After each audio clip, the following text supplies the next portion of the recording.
Digital અરેસ્ટના નામે દેશભરમાં લોકોને છેતરતી આંતરરાષ્ટ્રીય સાયબર ગેંગ સામે ગુજરાત પોલીસે મોટી કાર્યવાહી કરી છે.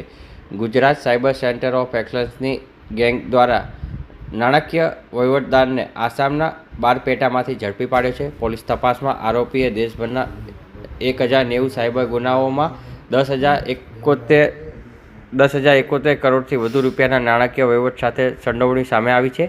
ખાસ વાત એ છે કે આરોપીઓએ સાયબર ફ્રોડથી મેળવેલા નાણાં અલગ અલગ બેંક ખાતામાં ક્રિપ્ટોકરન્સી કન્વર્ટ કરીને ચીન સાથે જોડાયેલા ગેંગ સુધી પહોંચાડતો હતો. આરોપીના મોબાઈલમાંથી 23 ક્રિપ્ટો વોલેટ મળી આવ્યા છે, જેમાં આશરે 16 કરોડ રૂપિયાના વ્યવહાર થયા હોવાનું સામે આવ્યું છે.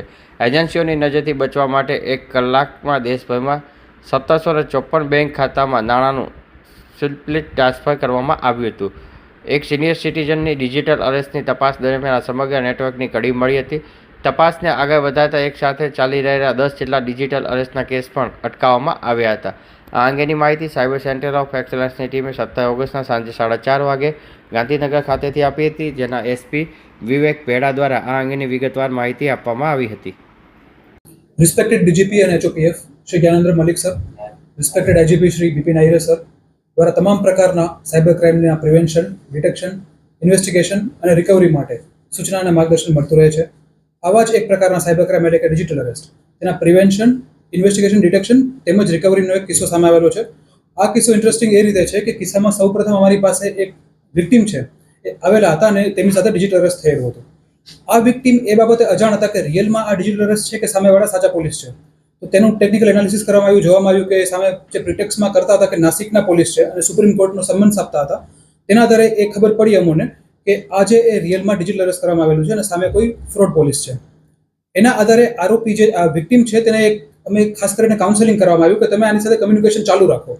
તો આ કિસ્સો એવો છે કે કમ્યુનિકેશન ચાલુ રાખવામાં આવ્યું, ડિજિટલ અરેસ્ટ ચાલુ છે, તે દરમિયાન આરોપીની ધરપકડ કરવામાં આવી છે અને મુખ્ય સૂત્રધાર છે આરોપી કે જે સમગ્ર ભારતમાં અલગ અલગ જગ્યાથી ડિજિટલ અરેસ્ટના નાણાંનો વહીવટ કરે છે અને સાથે સાથે ટેકનિકલ એનાલિસિસના આધારે બીજા લાઈવ ડિજિટલ અરેસ્ટના 10 કિસ્સાઓમાં ડિજિટલ અરેસ્ટ થતું રોકવામાં આવ્યું છે.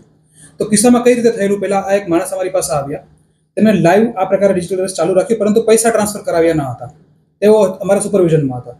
ત્યારબાદ એ વસ્તુ ખબર પડી કે જે બેંક અકાઉન્ટનું ખાતું મળેલું છે, તે ખાતાનું થોડું ટેકનિકલ એનાલિસિસ કરવામાં આવ્યું. તો એ આઈડિયા આવ્યો કે આ ખાતાનું જે મ્યુલ અકાઉન્ટ છે, મ્યુલ અકાઉન્ટ ધારકો વેસ્ટ બેંગાલ છે, રિયલ યુઝર એ છે નહીં. બીજી વસ્તુ કે જે સિમ કાર્ડ એની સાથે જોડાયેલું છે તે પણ નાગાલેન્ડનું છે સિમ કાર્ડ, અને તે પણ ડમી સિમ કાર્ડ છે. અને આ માણસ છે તે નેટ બેન્કિંગ વગેરે છે તે VPN નો યુઝ કરીને કરે છે. તો હવે ટેકનિકલ એનાલિસિસમાં એક વસ્તુ ખબર પડી કે જે IP એડ્રેસ વગેરેનું જે થોડી ખબર પડી, તો એના આધારે આનું લોકેશન છે જે આરોપીનું, મુખ્ય આરોપીનું, તે અસમના બારપેટા જિલ્લામાં મળ્યું. તેના એ ધ્યાનમાં લઈને ડીજીપી સરના કોર્ડિનેશન સાથે, આઈજીપી સરના કોર્ડિનેશન સાથે ટીમોને મોકલવામાં આવી અસમમાં બારપેટામાં સાયબર સેન્ટર ઓફ એક્સલન્સમાંથી PI જોગરાણા, PI જોટણિયા અને પોલીસ કોન્સ્ટેબલ સતીશ વ્યાસ ત્યાં જઈને વેશપલટો કરીને બારપેટામાં 3 દિવસ રહ્યા અને પ્રોપર જે લોકેશનને આઈડેન્ટિફાઈ કરીને, ફોટો આઈડેન્ટિફાઈ કરીને રેડ કરવામાં આવી અને તેનો મુદ્દામાલ સાથે જે ગેઝેટ્સ છે તે ઝડપી લેવામાં આવ્યા, તેમને અરેસ્ટ કરવામાં આવ્યા અને તેઓને વાપસ સાયબર સેન્ટર ઓફ એક્સલન્સમાં લાવવામાં આવ્યા. આની સાથે સાથે જે મેઇન અકાઉન્ટ છે કે જે અમે સર્વેલન્સમાં રાખેલું હતું, તે અકાઉન્ટની થોડી ટેકનિકલ એનાલિસિસ કરી તો ખબર પડી કે થોડા ટાઈમમાં જ આ અકાઉન્ટમાં બીજા 50 લાખ રૂપિયા નાખવામાં આવ્યા અને અલગ અલગ ડિજિટલ અરેસ્ટના વિક્ટિમ્સ છે. આજે 50 લાખ રૂપિયા નાખ્યા બાદ થોડા જ સમયમાં, અમુક કલાકોમાં જ આમાંથી 1754 જેટલા અલગ અલગ અકાઉન્ટમાં પૈસા ટ્રાન્સફર કરવામાં આવ્યા. એટલે કે બહુ ટેકનિકલી રીતે, સાઉન્ડ રીતે આ માણસે તે રીતે નેટ બેન્કિંગ કરીને બધી પ્રોસેસ કરેલી.